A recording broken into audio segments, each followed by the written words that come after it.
ഈ നാട്ടിലെ പ്രശ്നങ്ങൾ എടുത്ത് പരിശോധിച്ചാൽ രണ്ട് ഭാഗത്തുനിന്നും വരുന്ന ഒരു മർദ്ദനമുണ്ട് ഇവിടുത്തെ ജനങ്ങൾക്ക്. ഇവിടെ നമ്മൾ സംസാരിക്കുമ്പോൾ ചെണ്ട പോലെയാണ്. BJPയുടേത് ഒരു ഭാഗത്ത്, CPMൻ്റേത് മറ്റൊരു ഭാഗത്ത്.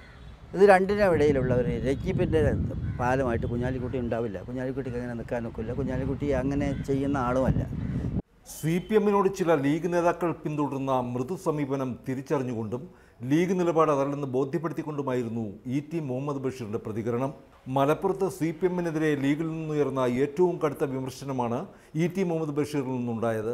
പിണറായി വിജയനെ കടന്നാക്രമിച്ചുകൊണ്ടായിരുന്നു E.T.യുടെ പ്രതികരണം. ഇതിപ്പോൾ പിണറായി വിജയൻ ചിലത്ത് പോകുന്നു, RSS തടയാൻ വരുന്നു, എല്ലാം അഡ്ജസ്റ്റ്മെൻറ്റാണ്. അതല്ലാതെ ഈ പിണറായി വിജയൻ പോകുന്നതും അവർ തടയുന്നതൊക്കെ തന്നെ അവർ തമ്മിലുള്ള രണ്ടുപേരുടെയും ഒരു പൊങ്ങച്ചം കാണിക്കലാണ്. കുഞ്ഞാലിക്കുട്ടി ലീഗിന്റെ ദേശീയ നേതൃത്വത്തിലേക്ക് മാറുന്നതുകൊണ്ട് ലീഗിന്റെ ഇടതുപക്ഷ വിരുദ്ധ നിലപാട് മയപ്പെടില്ലെന്നും E.T. വിശദമാക്കി. Abraham Mathew, reporter, Malappuram.